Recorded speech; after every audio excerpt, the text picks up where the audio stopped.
a story of the Yoruba people of Africa. Once, in the shimmering expanse of Iran, the celestial realm, Aladamari, the supreme being, looked upon the watery chaos below the nascent earth. It was formless, a vast, dark ocean. The other are magnificent in their divine glory, yearned for solid ground.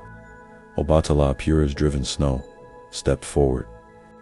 "I shall fashion a dwelling place," he proclaimed, his voice like gentle rain. Aladamri bestowed upon him a wondrous pouch, a long golden chain shining with starlight, a handful of loose, sacred earth, and a 5-toed chicken whose feathers gleamed like polished pearl.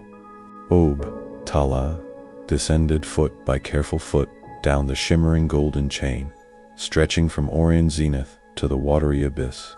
When he hung just above the surface, he cast the sacred earth. It floated, a tiny island. Then, with a flourish, he released the 5-toed chicken. The moment its delicate feet touched the nascent mound, a miracle unfolded. The chicken began to scratch and peck, scattering the earth with furious energy. Each tiny movement expanded the land, pushing back the waters, shaping hills and valleys, creating the very first dry land. Obatala, wary yet triumphant, stepped onto his creation. He would later sculpt the first humans from clay, breathing life into them with Olodomer's divine breath. Centuries later, as humanity thrived, a new challenge emerged. The great river Okun, whose waters sparkled like liquid gold, suddenly ran dry. Fields withered, children grew weak, and the joy in people's hearts began to fade. The mighty male, Arak, gathered, their wisdom profound, their strength immense, but they could not divine the cause, nor restore the flow.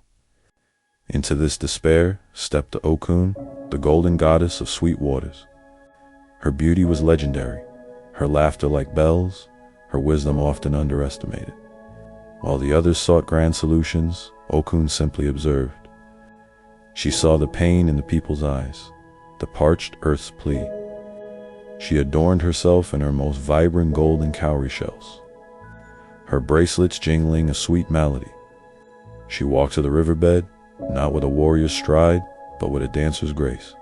She didn't command or conjure with thunder. Instead, she sat by the dry earth and began to sing. Her voice, sweet as honey and poignant as a mother's lullaby, carried on the breeze. It was a song of love, of longing, of the earth's thirst.